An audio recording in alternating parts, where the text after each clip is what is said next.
Bom, para começar o assunto, Alessandro, eu vou colocar aí, vou levantar a bola para você, e aí eu sei que você tem muita coisa para falar para a gente, mas eu queria trazer um pouco, né, a gente até um pouco, aqui no papo que a gente teve antes do começo da gravação, até falou um pouquinho disso, mas falar dessa questão do IoT, né, que todo mundo sempre fala de IoT, aí o pessoal está acostumado, smartwatch, é o Amazon Echo, é o dispositivo lá da Apple, é aqueles TV inteligente e tal, tudo isso é IoT, mas, cara, no mundo industrial, a gente está aqui para falar de produção, né, de produtividade, como que são esses dispositivos e outra, né? O nosso assunto hoje é falar sobre o futuro desses dispositivos, né? Então, o mercado, o que o futuro reserva para esses dispositivos IoT aí que a gente tanto tem visto aí, né, aparecendo. Aham. Cara, eu tenho umas histórias divertidíssimas com esse tal de IoT e eu vou trazer algumas aqui para compartilhar com o nosso público, né? Certa vez eu estava visitando um grande cliente da Amit aqui no Brasil e a gente foi fazer uma apresentação de indústria 4.0. Não, porque agora, indústria 4.0, você vai ter tudo conectado, tal, que as suas máquinas vão mandar dados para as nuvens, o seu processo industrial vai ser melhorado, tal. E fiz lá o meu speech de meia hora, com os PowerPoints lindos, mostrando quais eram as benesses que uma indústria 4.0 traria de benefício para aquele cliente. O mundo perfeito, O né? mundo perfeito. Quando eu parei de falar, um rapaz lá do fundo da sala levantou a mão. Ô, professor, me diz uma coisa, e quando é que a gente vai implementar a 2.0 aqui? Porque nós não chegamos nem na 2.0 ainda, você já quer colocar a 4.0? É verdade. Né? Então havia uma falha aí, um leque, como a gente chama, né? Sim. De Uma lacuna ali, configuração, né? uma lacuna gigantesca de configuração entre o mundo real dessa indústria atual para o PowerPoint bonito do que era a indústria 4.0 que a gente estava tentando vender, né, como um atrativo para aquele cliente. Mas respondendo assertivamente a tua pergunta, eu tenho trabalhado com internet das coisas antes de internet das coisas ganhar esse nome bonito de internet das coisas. Tá? Antes dela ser internet das coisas, ela era machine to machine, por exemplo. Né? M2M. Então você dizia que as máquinas iriam conversar entre si e dessa conversa, troca de protocolos, informações, você tiraria valores agregados para os seus produtos e projetos. Né? Depois um cara da Procter Gamble deu um nome bonitão de marketing e falou assim, olha, isso aqui é a internet das coisas, são as coisas conectadas na internet. Então, com o avanço da estrutura permitindo conexões na internet, se pensou que tudo quanto é maquinário industrial poderia ter uma porta de comunicação, num princípio cabeado, protocolos RS-232, Modbus, Fieldbus e por aí vai, em que você tiraria informação desse maquinário e essa informação iria para algum armazenador externo, na nuvem, na internet, em que você poderia fazer inferências matemáticas. Então, você veria quanto de insumo uma máquina consumiu num dia, quantas horas de trabalho aquele funcionário ficou operando a máquina, quem era o funcionário conectado ali que dava melhor performance. E esses gráficos serviriam para a gerência, para a gestão, para a diretoria, para o marketing da empresa pensar novos produtos, novos projetos. Era isso que se imaginava. Com o avanço das redes de comunicação sem fio, tá lá os 3 anos de aula no IBTA, né, ensinando sobre essas redes de comunicação sem fio, se imaginou que alguns desses cabos que estavam na indústria, com redes, com cabo de Ethernet, com par trançado, com cabo coaxial, em todos os modos de comunicação que essas máquinas tinham, poderiam ser retirados e colocados sistemas de comunicação sem fio. E aí começou a se testar, Wi-Fi, LoRa, Sigfox, Zigbee, cara, tem pelo menos uns 12, 13 protocolos de comunicação sem fio que as indústrias testam. Mas a gente precisa descer um nível para entender bem. A grande ideia por trás de se ter uma indústria conectada, de se ter uma internet das coisas no ambiente industrial, é você saber, quase que em tempo real, o que está acontecendo naquele ambiente industrial. Perfeito. E tirar as inferências matemáticas dali. Né?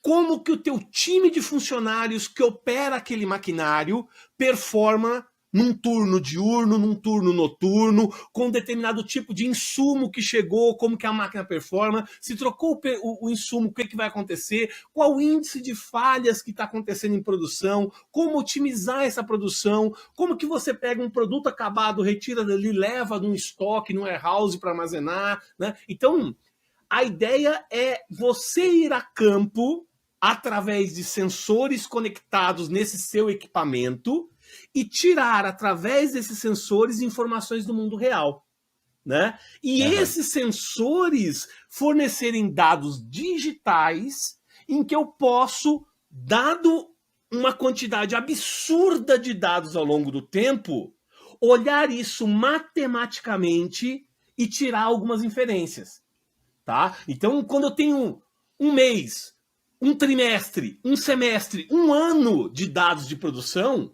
começam a aparecer coisas nesse data lake, né? Falando as palavrinhas da moda, né? Nesse lago de dados que você teve de sensores ali, começam a aparecer inferências que te dão insights do que está acontecendo na sua produção.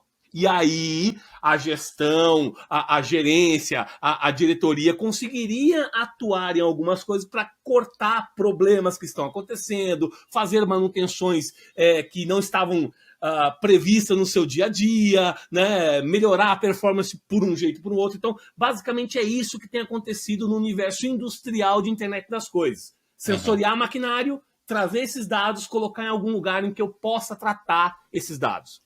Mas pode falar, Alexandre. Vai lá, Alexandre. Então, Alessandro, eu acho que dentro desse conceito, as pessoas podem estar aí perguntando, bom, hoje em dia a gente tem basicamente num sistema IoT de gerenciamento, eu tenho 5 partes, vamos dizer assim, né? Eu tenho o sensor em si, o equipamento, eu tenho a conectividade, eu tenho o servidor que vai processar esses dados e organizar eles e registrar, eu tenho o arquivamento, vamos dizer assim, o front-end, quer dizer, o site que eu vou analisar, o aplicativo, e eu tenho finalmente a coisa que tu falaste agora, que é a análise dos dados, insights, etc. Tenho, vamos dizer, 5 componentes.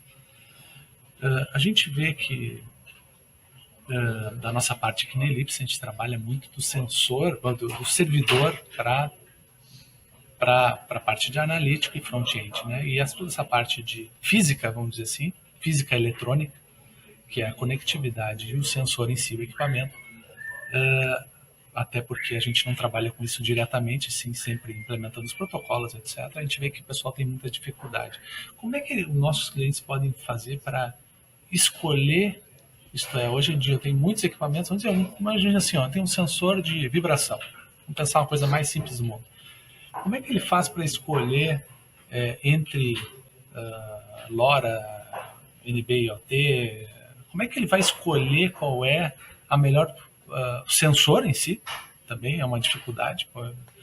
E aí a gente nem entra nas especificidades de qual é o local na máquina que eu vou colocar o sensor, mas isso acho que talvez vocês tenham até experiência nisso, não sei. Mas também nessa parte da conectividade, que a gente vê que a conectividade parece ser uma das partes mais importantes aí dessas escolhas que têm que ser feitas, tá? Não, olha, é bem bacana você tentar dividir o IoT em 5 blocos. Aqui na Avnet a gente divide em apenas 2, né?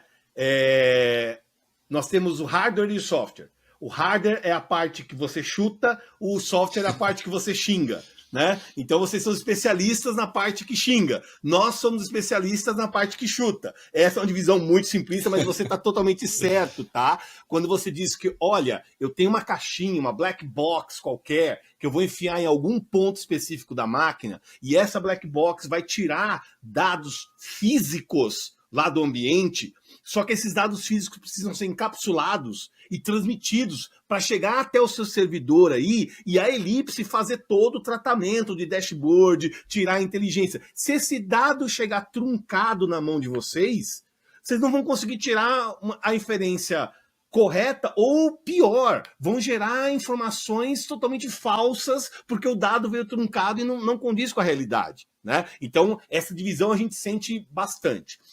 Tem um grave problema acontecendo hoje no Brasil, e infelizmente não é exclusividade do Brasil. Eu vejo isso como sendo uma tendência em grandes países do mundo, como por exemplo Estados Unidos. Isso está acontecendo muito fortemente. As pessoas estão migrando de modo avassalador para serem desenvolvedores de software, de conhecerem software, de fazerem soluções em software. Né? Eu acho que se a Ellipse tiver com uma oportunidade de trabalho aberta e colocar uns pré-requisitos de um programador que precisa atender determinados parâmetros para vocês, vocês vão receber uns 300 currículos de pessoas capacitadas com currículos bons, com expertises boas, tá? Para fazer isso.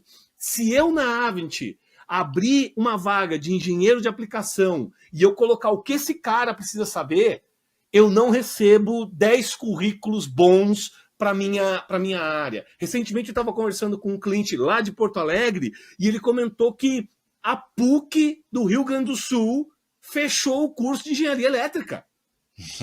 Um dos cursos mais tradicionais do Brasil, que formou... Nós estávamos falando disso no almoço hoje. Cara, que formou profissionais fantásticos. Eu conheço um monte de cliente lá de Porto Alegre que é formado na PUC e são profissionais, assim, de altíssimo nível. Também fechou o engenharia mecatrônica. Pois é. Como é que a gente vai ter profissional no mercado para responder essa tua pergunta? Porque a tua pergunta, Alexandre, é perfeita. Ô, meu amigo, se você entrar no site da Avnet, você vai ver, para medir vibração, pelo menos 12 fabricantes diferentes que têm solução. Cada um desses fabricantes tem pelo menos uns 40 part numbers diferentes.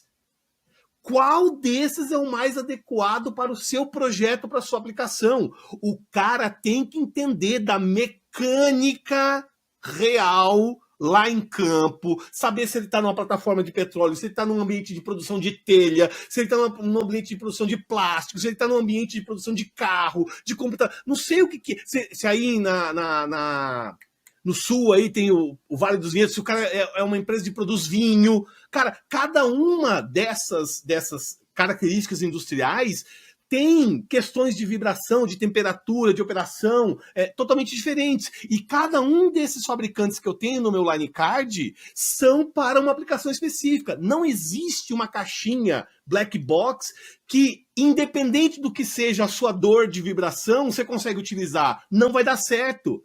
Essa caixa está parametrizada por um certo valor de vibração que serve no caso A, mas não serve no caso B, não serve no caso C. Tá? Então, muito interessante. Como é que a gente responde a sua pergunta, passando pelo sensor?